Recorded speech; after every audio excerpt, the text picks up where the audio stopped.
All right, welcome back with that part of the show where we discuss matters that are affecting the stock markets and businesses large. And with me in studio is Abraham Kamau, not new to markets today. It's a face that you've seen before. Abraham Kamau is the CEO of Miradi Capitals. A very good evening to you. Thank you very much. All right, now we have quite a number of things to discuss, Abraham. Yeah. But before we went to the break, the last story, and I'm sure you heard what I read, it was a story on Crown Paints.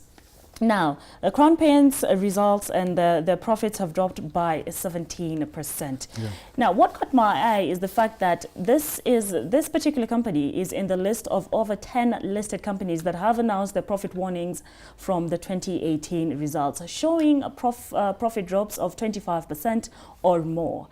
What exactly are we reading from this? What is the future of these listed companies? Because there's been a lot of drama going on at the NSE with the listed companies. Thank you. As I said here before, there are 10 of them, but they all have different stories. Yeah. So the majority of those factors are internal, or what we call micro factors. However, there are one or two or three external factors that cut across. And what, in my opinion, is happening is that the malaise in the economy is starting to affect the companies bottom up, so that the companies at the lower end of the formal food chain are starting to get affected. And these are things we need to fix very quickly, because, and if you look very carefully, especially the macro ones, would have to do with the ease of doing business, the cost of doing business, and somewhere in between that. So, of course, we would have to look at each of them individually to know what is eating them. But as a statistic, it is not a very encouraging statistic. So it's not exactly something that is going on at the NSE. It's everything to do with the individual companies. They all have their stories, but there must be factors that cut across all the 10 of them. Someone would have to study all of the 10 of them and find out what factors are common to the 10 of them, but also what is unique to the 10 of them. What is unique to them, their respective boards will have to sort out. But what is cut across is a concern for government, both at county and at national. And okay, with that said, Abraham, what exactly should an investor be looking out for? Considering it was just a few days ago, if not yesterday, we were also looking at insurance companies that have been listed at the NSE, also not, or rather, that are investing with the NSE, not making profits. What should an investor read from this? You see, again, in the same NSE, Safaricom has made tons of money. Yes. So as you say, it's really unique. Like you see, like if you talk about the insurance industry, it's normally on the health side of insurance. That's why they're having problems, because they have been unable to control the collusion whereby inflated bills have found their way into claims. Yeah.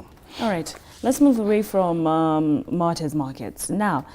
Abraham, I'd like us to touch a bit on cybersecurity, just a bit, yeah? Kenya has lost 29.5 billion shillings in 2018 through cybercrime, and the financial institutions were hit the hardest. Now, Abraham, knowing that you have you have a background in the financial institution, can you give us an in-depth analysis of what exactly is going on? You see, when the cost of human resource became very high, banks started going the technology way, what we'd call channels. They started investing more in technology and less in humans, because they could, and it was profitable and it makes more business sense.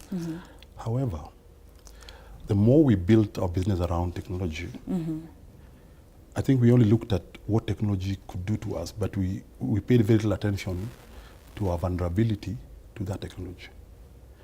And I think, to be honest, I think in terms of cybersecurity, we are still behind the curve. Most institutions still are, in the sense that we have very, very robust IT systems deployed in most of these institutions, state of the art, but not the security that's supposed to go with it.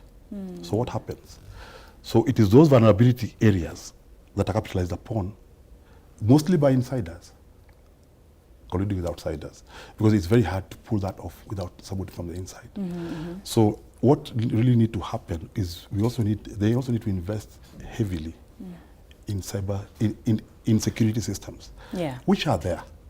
But I think the focus has not been turned to that enough. People were busy building models that could push business along technological lines. All right. Yeah. And with that said, the solution, as you've stated, it's being investing in cyber security.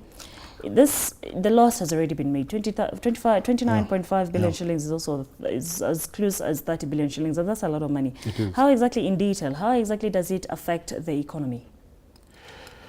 You see, look at it this way. So an insurance company has to pay for that loss.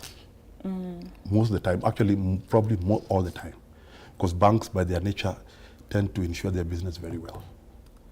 So that loss, that means now the insurance company, if they are hit by such massive claims at the same time, then the pool from which they were paying for just for cyber, that particular pool will not make profit. Because the idea of insurance is that out of 10 people, probably 1 or 2 will claim, the other 8 will pay for their 2. Yeah. But if all of you 10 are claiming, then they are not in business. Yes. All right.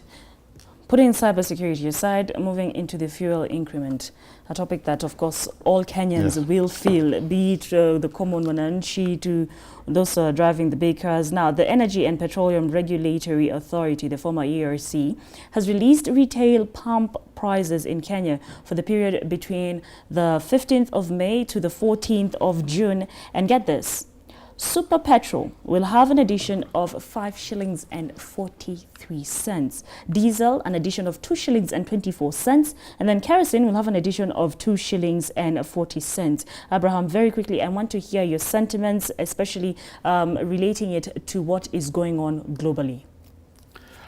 Yeah, globally, the price of oil, crude, is going up. Whether or not that increase is in sync with this one is a topic for another day. All right. However, we've done about 5 shillings extra. The previous month, we did another 5 to 6 shillings. In total, we moved from about 100 shillings for petrol. We'll be settling at 112, yes. So that's about 12% increase. That's a very steep increase in 2 months. Now, and of course, commensurate changes in diesel and kerosene, and by extension, LPG. Now, that will feed straight into inflation. Because don't forget, most of our business and our domestic life is powered around those fuels that we've just spoken about. Yes. So if this increase is sustained, if we do another 6 or 7 shillings as we go along, then you'll start seeing a noticeable increase in certain prices, because the producers will have at some point to pass on these costs. Because what they're doing now is they're absorbing them and getting a loss of profit. Yeah, but that they can only do for so long. Yeah. So for this one, it may probably be driven from outside.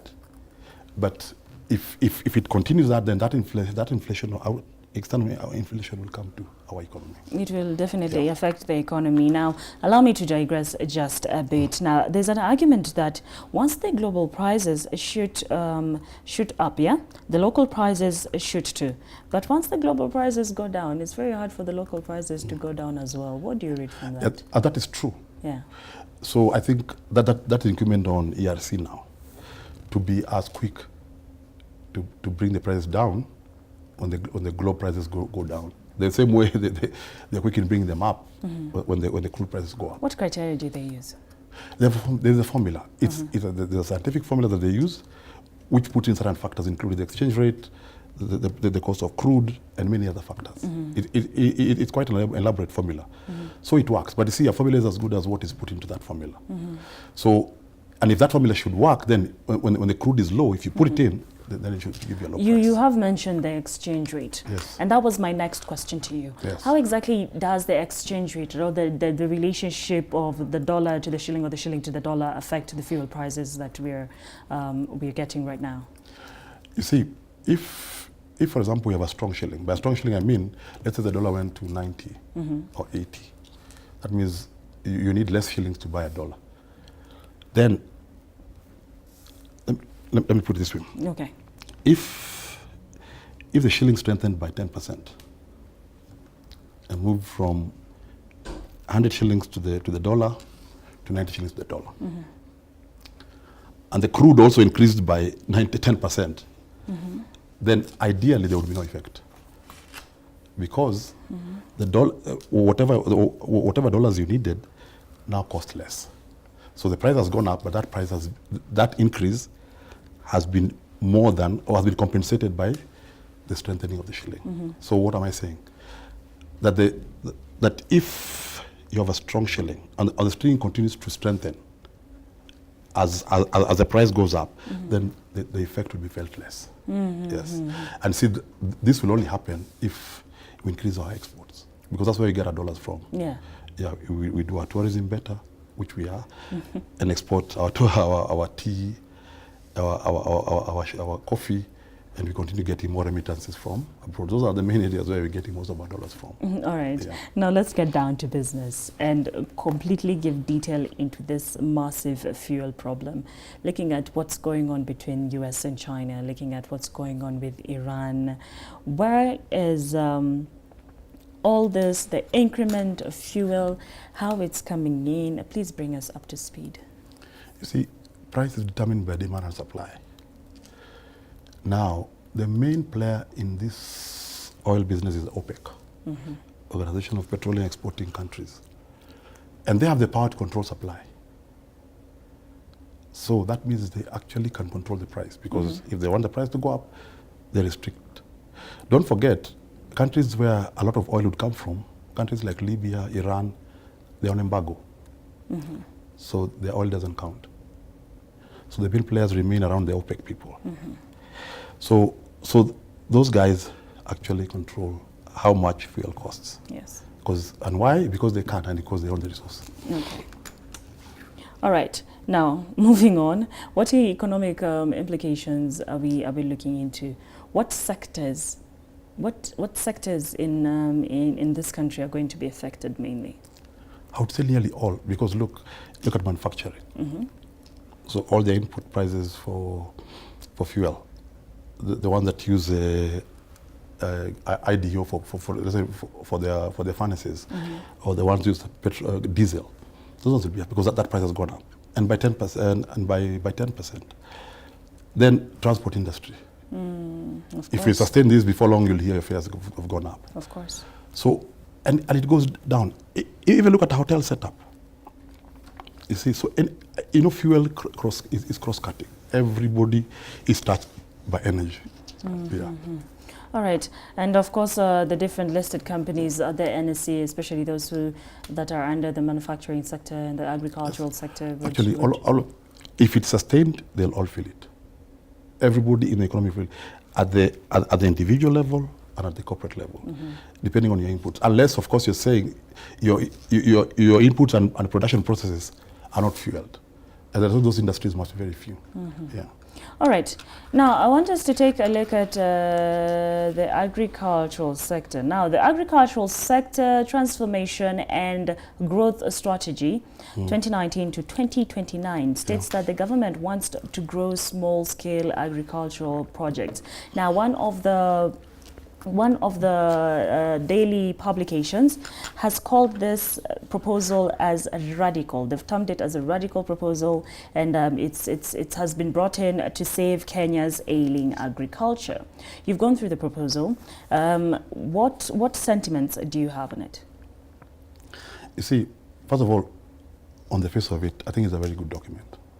It's a good strategy on the face of it, because it talks about transforming. On paper. On the sometimes it's good to say it as it is.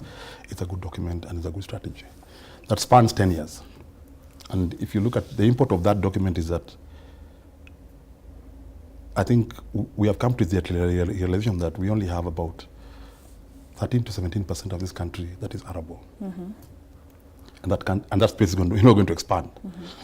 So this strategy envisages a position whereby we now start clawing back on the arid areas.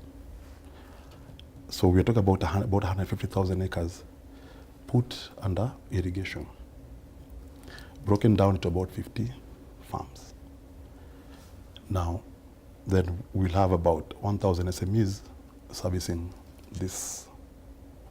Now, this is a stark difference from the previous project that the government had undertaken, the Gulando project, which is about 1.3 million acres.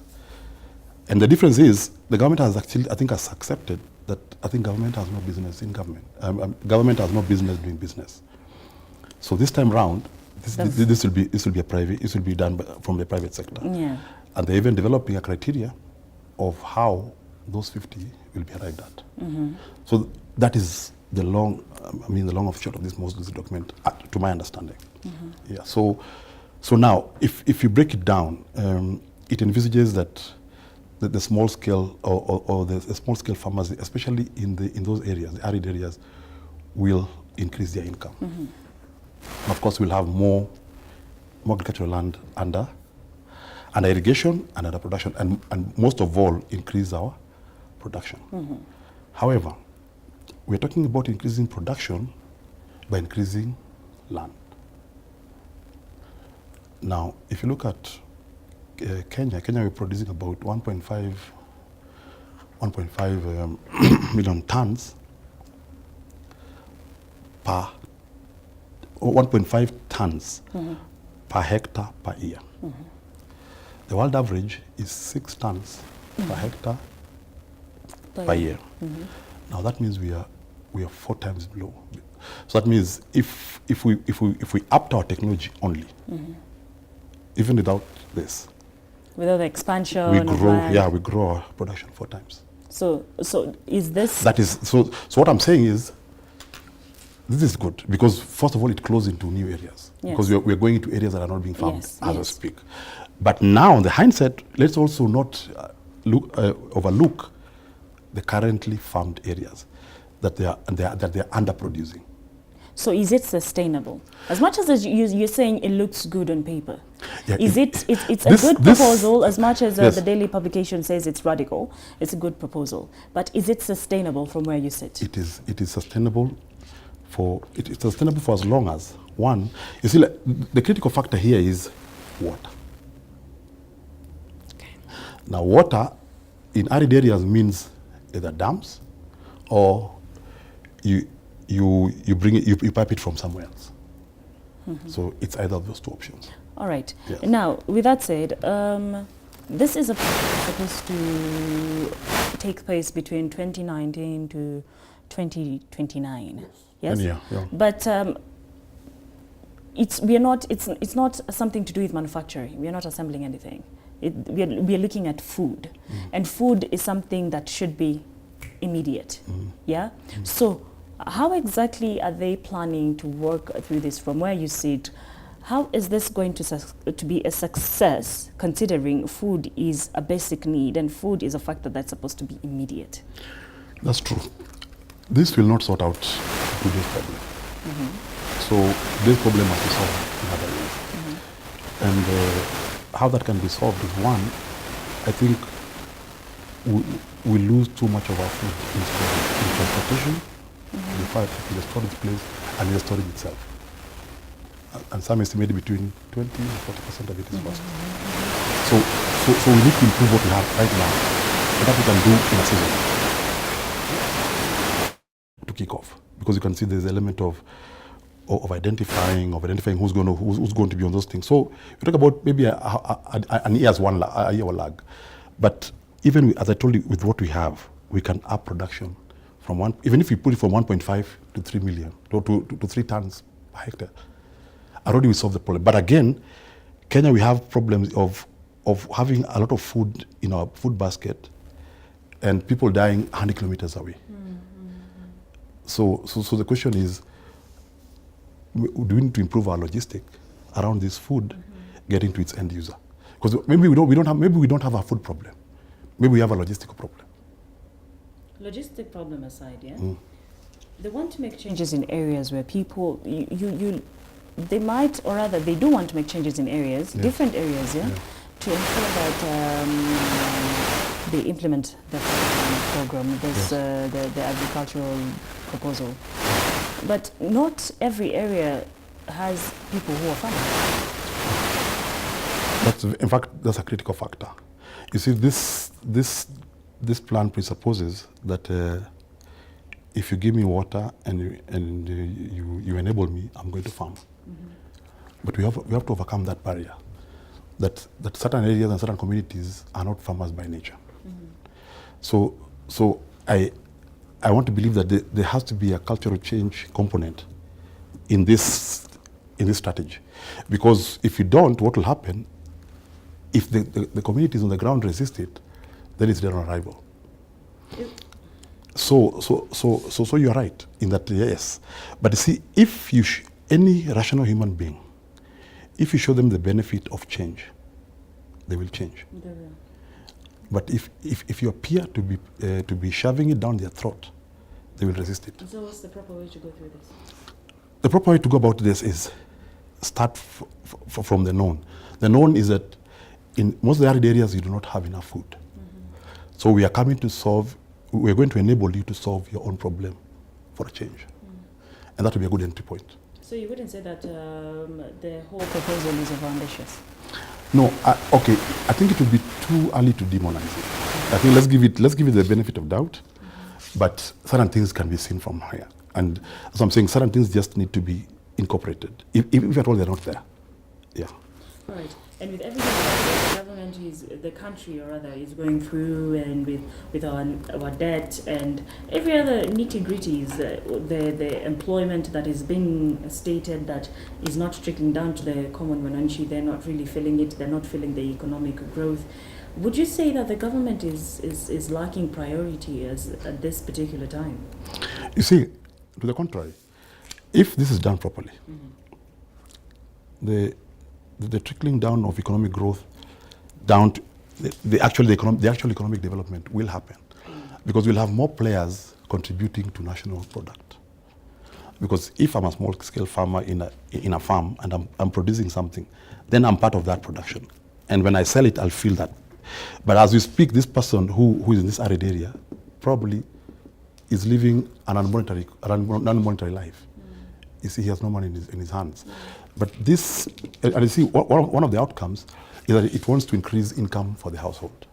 That's one of the outcomes for this thing. So, to me, as I say, on paper it looks good, and I'm hoping that they can be able to execute it. But my other worry is that it transcends probably 3 electoral periods. So that will be the biggest challenge will be to sustain it. Changing leaders. Yeah, to sustain it through those political changes.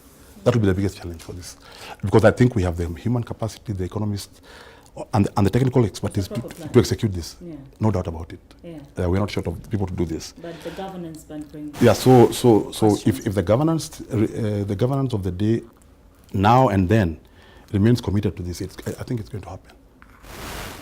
All right. It's definitely a developing field. We shall be definitely bringing you up to speed right here on Metropole TV. Thank you so much, Abraham. That was Abraham Kamau, CEO of Miradi, and he's just helping us bring everything into the know. Yeah, expounding for us anything that you probably did not understand. But yeah, we appreciate. Thank you very much. Okay. A very good evening to you from wherever you're watching. My name is Nina Shabana. Keep it Metropole TV. Don't go anywhere. We will be back with more programming, and at 7 p.m. I shall be back to the studios with our 7 p.m. news.